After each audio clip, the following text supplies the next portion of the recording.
Bonsoir à toutes, bonsoir à tous, bienvenue à Objectif Limoges, le podcast de la rédaction du Populaire du Centre consacré à la campagne des élections municipales à Limoges. Pendant une petite vingtaine de minutes, nous allons décrypter et analyser cette campagne à l'aide des journalistes du Populaire du Centre et de grands témoins qui viendront nous apporter leur expertise. Ce soir, autour de la table, en compagnie des journalistes du Populaire du Centre, nous avons deux invités pour parler de sécurité, Colette Anglerot du syndicat SGP Police et Maître Julia Benaïm, avocate au barreau de Limoges. On commence tout de suite ce podcast avec l'actualité de la campagne des municipales à Limoges. Et dans cette actu, il y a eu vendredi le premier meeting de Monique Boulestin où Jean-Baptiste Djebari était présent. Avec moi pour en parler, Sébastien Dubois et Franck Lagier. Alors Franck, qu'est-ce qu'on peut en dire de ce premier meeting ? Écoutez, vous venez de le dire, Jean-Baptiste Djebari était présent, c'est un soutien de poids quand même, il est secrétaire d'État au transport, mais on a remarqué aussi des absences. On a remarqué l'absence des deux députés, Sophie Beaudouin-Hubière qui a laissé un message vidéo lors du meeting, et Marie-Ange Magne qui, elle, n'était pas du tout là, elle n'a pas donné signe de vie, preuve selon moi qu'il existe quand même des dissensions chez La République En Marche localement. Ouais, sur l'absence de Sophie Beaudouin-Hubière, elle fait partie de la commission sur les retraites, donc son absence était toute excusée. En revanche, ce qu'il faut se rappeler, c'est que le meeting avait déjà eu lieu il y a 15 jours. Il aurait dû avoir lieu il y a 15 jours, il avait été décalé faute d'indisponibilité. On voit que 15 jours plus tard, les ténors d'En Marche ne sont pas forcément beaucoup plus disponibles.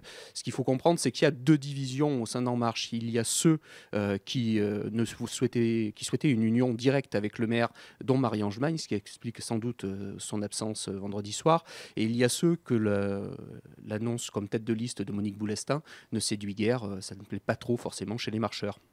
Enfin, la tête de liste Monique Boulestin, en revanche, séduit beaucoup de gens à droite, puisque la droite locale est ravie que ce soit Monique Boulestin qui ait été choisie. Une élue qui est étiquetée anciennement équipe d'Alain Rodet, c'est un boulevard pour eux, c'est pas elle qui va absorber des voix à la droite, à mon sens. On a l'impression là que pour les Républicains, là, c'est vraiment un boulevard qui s'ouvre devant eux. Sébastien ? Oui, surtout quand on sait que finalement, En Marche et les Républicains, à Limoges, se partagent un peu le même électorat. Un électorat qui se situe à l'intérieur du boulevard périphérique, un électorat intégré qui vote plus que la moyenne, très à l'aise ou assez à l'aise économiquement. Sur cet électorat-là, les Républicains, jusqu'à présent, ont plutôt bien manœuvré en conservant leur majorité intacte, à savoir avec le MoDem, l'UDI, Vincent Léoni, qui fait partie des radicaux. Tout cela, dans une certaine mesure, au niveau national, soutiennent la politique d'En Marche. Ici, localement, ils soutiennent le maire sortant. Également, on voit que la démarche d'ouverture du maire, avec les gens comme Samia Rifo ou Vincent Brousse, répond un peu à la stratégie d'ouverture qui avait fait le succès d'En Marche. Reste à savoir, cette fois, si les électeurs vont suivre. La question qu'on peut se poser aussi, c'est si le choix de Monique Boulestin va permettre de prendre des voix à gauche, Franck. C'est ce que pense la droite locale. Et c'est vrai qu'elle reste quand même identifiée à l'équipe PS sous Alain Rodet. Du coup, on le sait, elle en avait été écartée de cette équipe. Mais à mon sens, Monique Boulestin ne fait quand même pas très nouveau monde prôné par Emmanuel Macron. Là où Thierry Miguel, le candidat de gauche, mise lui justement sur ce renouvellement des équipes avec une moyenne d'âge à 44 ans. Je ne sais pas ce qu'en pense Sébastien là-dessus. Moi, je pense qu'une partie de la gauche, même socialiste, aura du mal à revoter En Marche. Il l'avait fait en 2017. Je ne suis pas sûr qu'ils le referont cette année. Et la réforme des retraites n'arrange certainement pas les choses. Ce n'est pas ça qui va les pousser à le faire. Monique Boulestin, elle, quand on l'interrogeait, elle ne croyait pas que le contexte national et cette réforme pouvaient jouer sur le contexte local. Mais on voit que ces dernières semaines, elle a beaucoup été prise à partie sur le sujet. Sophie Beaudouin-Hubière également. Et que finalement, ça risque de jouer pour son image sur ces municipales. Malgré tout, le but d'En Marche, ce n'est pas forcément de gagner ces élections, mais d'avoir des élus, que ce soit avec une union avec les maires sortants, dont Émile Roger-Lamberty, ou de manière indépendante. On verra le 15 mars si la tactique adoptée a été payante ou s'il faut la revoir de toute urgence entre les deux tours. Merci Sébastien, merci Franck. On en termine là avec cette première partie de notre podcast et on poursuit avec un édito. Et cette semaine, c'est Pascal Ratineau qu'on écoute et qui nous parle sécurité. La sécurité, dans une campagne électorale, c'est tout sauf l'invité surprise. Voilà plus de 20 ans que la thématique est au cœur des débats de tous les scrutins. Souvent, la question est même centrale. En même temps, si elle a été souvent surjouée par la droite et l'extrême droite et vaguement snobée par les gauches, elle répond aussi et surtout à une demande forte de nos concitoyens. Et elle ne doit donc pas être négligée par les candidats. D'ailleurs, la problématique est de moins en moins clivante. Si chaque sensibilité l'aborde de manière différente, la finalité est bien la même, que les administrés puissent vivre le maximum en paix. Bon, ici à Limoges, où l'on est encore fort heureusement préservé d'une délinquance massive, la demande sécuritaire ressemble à s'y méprendre à un bulletin météo hivernal, avec le froid et le fameux froid ressenti. La sécurité doit avant tout répondre à un sentiment d'insécurité. Une présence policière rassure, l'implantation de caméras aussi. N'empêche, tout le monde n'est pas logé à la même enseigne. Certains quartiers sont plus agités que d'autres, et pour leurs habitants, le sentiment d'insécurité est plus qu'un sentiment, une réalité. Eux demandent plus, beaucoup plus des autorités. C'est bien parce que depuis longtemps, ils n'ont pas eu ces réponses qu'ils ont fui les urnes ou les ont remplies de bulletins rageurs. Et on enchaîne avec la suite de notre podcast, une suite qu'on va passer avec nos invités pour ce débat sur la sécurité. Avec nous, Colette Anglerot, secrétaire départementale du syndicat Unité SGP Police depuis 1995 à Limoges. Vous travaillez à la section de roulement, c'est-à-dire les interventions de police secours. Madame Anglerot, bonjour. Bonjour, oui c'est cela. À vos côtés, maître Julia Benaïm, avocate au barreau de Limoges depuis 15 ans, qui intervient principalement au pénal devant le tribunal correctionnel. Maître Benaïm, bonjour. Bonjour. Et donc pour vous interroger, deux journalistes populaires du centre. À mes côtés, Coralie Zarbe et Franck Lagier. La première question est pour Coralie. Oui, première question pour vous, peut-être Colette Anglerot. Le maire actuel de Limoges, Émile Roger Lamberty, avait fait de la sécurité sa priorité en 2014, en faisant installer notamment des caméras de vidéosurveillance. Alors maintenant, on est en 2020, on a un certain recul. Est-ce que vous pouvez nous parler de l'efficacité ou non de ces caméras ? Concernant l'efficacité des caméras mises en place, je pense que les objectifs ne sont pas réellement atteints pour l'instant, parce que déjà c'est assez récent sur Limoges, l'exploitation est pour l'instant donnée à la police municipale. J'ai pour repère en fait la Grande-Bretagne qui, elle, depuis grand nombre d'années, a des vidéocaméras sur la population et qui n'arrive à résoudre que 1 à 3% des affaires grâce à ces caméras. L'effet préventif, il existe, oui, effectivement, sur les secteurs à forte population. On s'en sert pas du tout, nous, pour traiter les affaires, ce qu'on appelle un flagrant délit, c'est-à-dire l'infraction est en train de se commettre, il faut mettre fin à cette infraction. On s'en sert plutôt par la suite, si vous voulez, pour traiter des affaires et récupérer des preuves suite à une affaire qui est établie. Alors justement, en parlant de preuves, maître Benaïm, est-ce que les caméras de vidéosurveillance ont changé quelque chose dans la procédure pénale ? Alors d'abord, pour revenir sur ce que disait Madame Anglerot, je crois qu'effectivement, la caméra, elle n'a pas de mesure de prévention.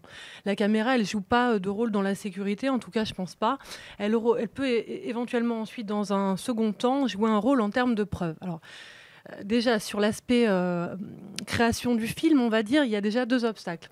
Les caméras de sécurité, en l'espèce, elles sont souvent la cible de dégradation. Donc déjà, il faut que la caméra fonctionne. Et ensuite, je crois que quand la caméra fonctionne, il faut qu'elle filme au moment T l'endroit où l'action se déroule, ce qui n'est pas forcément le cas. Ensuite, il y a un second problème qui est celui de l'exploitation dans le cadre des procédures pénales, puisque nous, en tant qu'avocats, on n'a pas forcément accès au film, en tout cas pas à l'intégralité du film, et que donc on va avoir uniquement des photos qui sont extraites de vidéos, qui sont souvent légendées par les officiers de police qui les ont exploitées. Donc pour nous, en termes de preuves qui peut servir à décharge pour innocenter notre client, pour l'instant, moi en pratique, je ne l'ai jamais vu. Par contre, effectivement, dans certains dossiers, on a l'utilisation de vidéos quand elles établissent de façon certaine la culpabilité, c'est-à-dire qu'on voit la personne en pleine action, mais ça reste encore quelque chose d'extrêmement marginal dans le cadre des procédures qu'on peut voir, en tout cas en ce qui me concerne. Franck, une autre question ? Oui, parallèlement, il y a eu une augmentation du nombre de policiers municipaux sur Limoges. Pour mémoire, en 2014, il y en avait 15. Aujourd'hui, il y en a 73. Alors, une question pour Colette Anglerot. Est-ce que ça a changé quelque chose concrètement et comment se passe la coopération avec la police nationale ? Alors déjà, je pense qu'il faut faire une différence avec la police nationale et la police municipale. La police nationale est une police régalienne, c'est-à-dire qu'on reçoit les mêmes instructions sur tout le territoire français, et donc c'est un service, le même service pour tout le monde. La police municipale, elle, en première mission, elle a les incivilités et elle se devrait d'être supplétive à la police nationale. Effectivement, ces effectifs sont en augmentation, donc on voit plus de policiers sur la voie publique, ce qui peut être rassurant.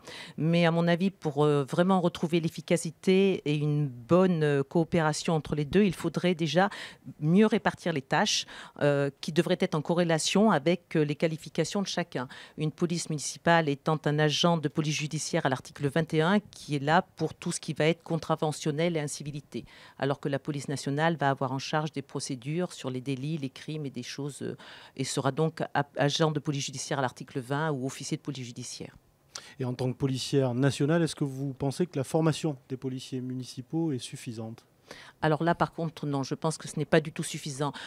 Nous, personnellement, on reçoit des formations tout à fait importantes et régulières sur l'armement, sur la façon d'intervenir, sur la façon de parler à des personnes, comment les faire, comment en fait faire repartir une bonne communication entre des personnes, entre les intervenants et les personnes qui sont mises en cause, de façon à redescendre un petit peu tous les émois qui peuvent en être. On saura se retirer si, par exemple, une personne qui va être appréhendée ne peut pas supporter qu'on lui parle. On saura se mettre en arrière et mettre un autre collègue en avant pour que lui prenne la parole, de façon vraiment à calmer les esprits.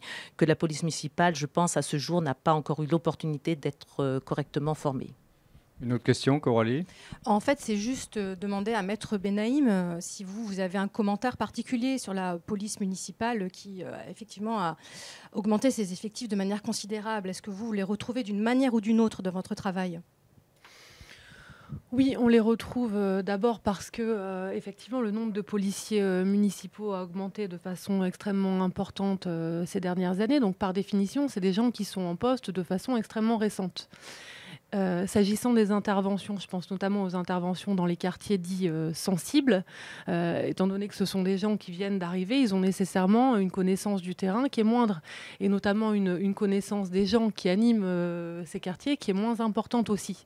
Donc on va avoir des interventions qui sont peut-être aussi souvent réalisées moins en douceur, moins dans la concertation, avec l'idée que, effectivement, ce qui était évoqué en filigrane par Madame Anglerot, c'est que la police nationale, c'est effectivement une police régalienne. La police municipale, elle est dirigée par la municipalité, avec effectivement, puisque c'est aussi un petit peu le thème de l'émission, des impératifs de réélection pour le maire qui déterminent les objectifs de la police municipale. Donc, on va dire qu'on a une police qui va répondre pas forcément à l'endroit là où il y a forcément des besoins, mais aux endroits où l'opinion publique attend la police, avec une intervention qui correspond à cet impératif de visibilité. Voilà. Donc effectivement, est-ce qu'on voit on voit des procédures ? Oui, on voit de nombreuses procédures où la police municipale intervient de plus en plus, et y compris d'ailleurs des procédures où ensuite les situations ne tournent pas forcément très bien, avec ensuite l'intervention en renfort de la police judiciaire, bien pour générer des affrontements, parce que c'est quelque chose qui est de plus en plus régulier entre la population et la police. Franck, une nouvelle question ? Oui, dès le début de son mandat, Émile Roger Lamberty a pris 2 arrêtés. Un arrêté anti-mendicité et un arrêté anti-prostitution qui avait fait beaucoup de bruit. Colette Anglerot, clairement, est-ce qu'ils ont été appliqués, ces arrêtés, et comment ? Alors, ils ont été appliqués au début qu'ils sont sortis, ces arrêtés. Leur efficacité, je pense qu'elle n'y est pas, dans la mesure où très vite, en fait, c'est quelque chose qui n'a plus été suivi, tout simplement parce tout le monde s'est rendu compte qu'on déplaçait le problème. La mendicité, c'est un fait de société, c'est sur le territoire national, c'est pas sur le territoire de Limoges. Les gens vont dans la rue, font la mendicité parce qu'ils ont besoin de manger, ou pour des besoins. C'est rare d'avoir une personne dans la rue parce qu'elle a choisi d'être dans la rue. Donc, à partir de ce moment-là, on ne faisait que les déplacer dans les rues. Après, concernant la prostitution, en fait, ce sont des réseaux bien orchestrés qui font que les femmes sont déplacées sur certaines villes. Et en fait, si on les contrôle, on se rend compte qu'elles sont redéplacées dans d'autres villes. Et en fait, elles ont simplement changé de quartier sur un temps donné. Donc, en fait, ces arrêtés n'ont pas eu, pour moi, l'efficacité qu'on pouvait, que Monsieur le maire espérait en attendre. Coralie, une question pour Maître Benaïm ? Oui, une autre question. Là, notre thème aujourd'hui, c'est la sécurité. Mais on parle aussi beaucoup de sentiment d'insécurité.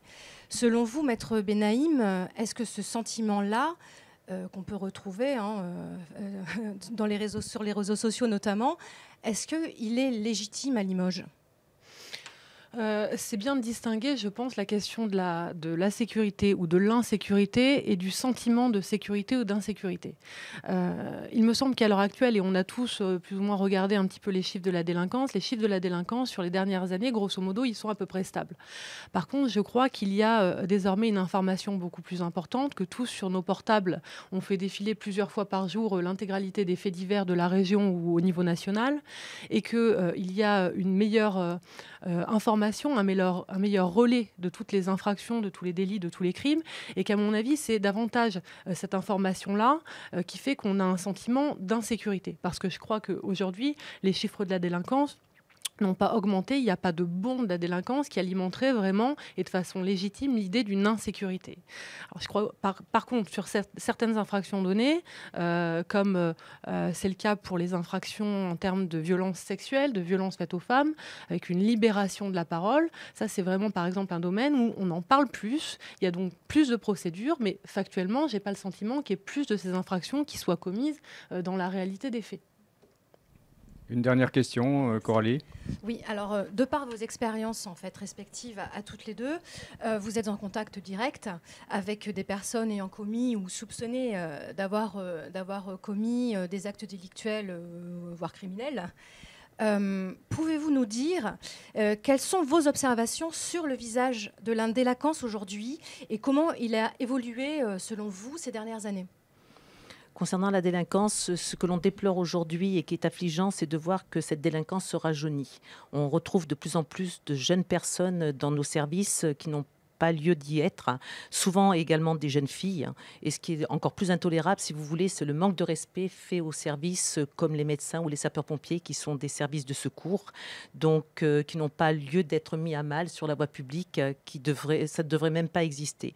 Les jeunes personnes, souvent, elles ont en repère en fait les réseaux sociaux. Elles essayent peut-être de s'identifier, je ne sais pas, aux réseaux sociaux de ce qu'elles voient, ce qui est tellement facile à voir et qui est beaucoup plus difficile à vivre. Et par-dessus tout, je pense que la drogue aujourd'hui, tout ce que nous on appelle stupéfiant, est une des causes qui fait qu'on se retrouve avec des jeunes personnes dans nos services. Maître Benaïm, votre analyse là sur le visage de la délinquance aujourd'hui ? Moi, je pense, alors effectivement, peut-être un rajeunissement, mais que d'une manière générale, j'ai le sentiment que le passage à l'acte violent et l'agressivité est quelque chose de plus en plus présent dans une société qui est extrêmement tendue. Je pense que ce sentiment, il est majoré par les phénomènes de manifestation dans la rue tout au cours de ces dernières semaines, de ces derniers mois, où on a eu des scènes d'affrontement qui majorent effectivement l'idée de cette rue qui est violente. Je partage effectivement l'avis de Madame Anglerot s'agissant de la féminisation dans une certaine mesure de la délinquance, et en tout cas une montée peut-être dans la délinquance effectivement chez les jeunes filles, qui est quelque chose de nouveau, avec la volonté de montrer l'image d'une féminité conquérante, féminité de groupe, et féminité en mesure de s'opposer aux garçons, parce que capable d'être finalement aussi violente qu'eux. Ça, je crois qu'effectivement, sur ces dernières années, la présence des jeunes filles, d'ailleurs, en garde à vue, moi, de ce que j'ai pu observer, c'est effectivement un élément nouveau. Eh bien, merci mesdames, merci Franck. Ce podcast est maintenant terminé. Vous pouvez le retrouver sur notre site internet et notre page Facebook. N'hésitez pas à commenter et partager. Rendez-vous maintenant dans une semaine pour un 3e numéro d'Objectif Limoges. Salut!